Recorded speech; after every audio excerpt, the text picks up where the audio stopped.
Hello friends, तो आज के इस लेक्चर में हम समझेंगे कि सेल दो प्रकार का होता है, एक प्रोकैरियोटिक सेल और यूकैरियोटिक सेल।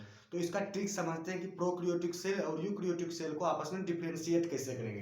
तो सबसे पहले समझते हैं नाम से। बायोलॉजी में नाम से डिफरेंशिएट किया जाता है। तो प्रो मतलब होता है प्रीमिटिव। प्रीमिटिव कहने का मतलब फॉल्स, ऐसा न्यूक्लियस। कैरियन का मतलब होता है न्यूक्लियस। तो प्रो का मतलब होता है प्रीमिटिव।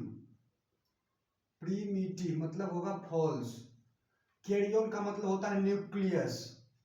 तो प्रीमिटिव न्यूक्लियस मतलब फॉल्स न्यूक्लियस। फॉल्स न्यूक्लियस करने का मतलब ये न्यूक्लियस है, इसके पास मेम्ब्रेन ही रहेगा, मेम्ब्रेन लेस न्यूक्लियस।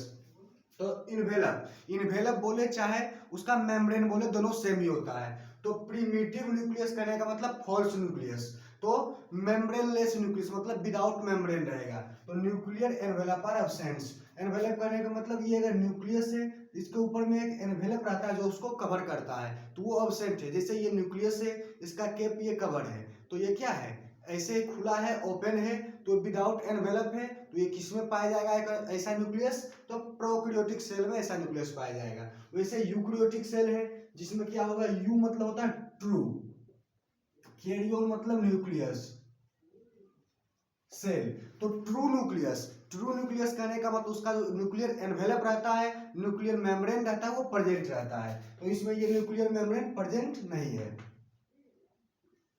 तो सिर्फ न्यूक्लियस होगा विदाउट मेम्ब्रेन। इसमें क्या रहेगा, न्यूक्लियर एनवेलप प्रेजेंट रहेगा। तो ये न्यूक्लियस है, इसका ये न्यूक्लियर मेम्ब्रेन मतलब न्यूक्लियर एनवेलप प्रेजेंट है, इसीलिए ये यूकैरियोटिक सेल है। अब किस चीज के बेसिस पर देखेंगे, सेल ऑर्गेनेल्स। जैसे लाइसोसोम होता है, माइटोकॉन्ड्रिया होता है, rough endoplasmic reticulum, smooth endoplasmic reticulum. तो ये सब जो भी प्रेजेंट होता है वो यूकैरियोटिक में प्रेजेंट रहता है, प्रोकैरियोटिक में एब्सेंट रहता है।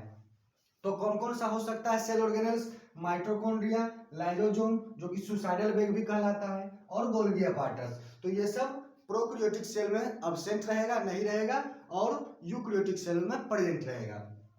थर्ड देखते हैं राइबोसोम के बेसिस पर। जो राइबोसोम होता है वो किसमें कितना प्रेजेंट रहता है, इसमें 70s प्रेजेंट रहता है, और इसमें 70s 80s दोनों प्रेजेंट रहता है यूकैरियोटिक में। तो 70s किस किस में पाया जाएगा, माइटोकॉन्ड्रिया में पाया जाएगा और क्लोरोप्लास्ट में पाया जाएगा। 70s mitochondria, chloroplast.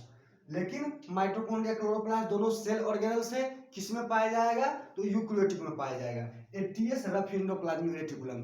Endoplasmic reticulum जो न्यूक्लियस से तैयार होता है, ये सब क्या है, रफ एंडोप्लाज्मिक रेटिकुलम।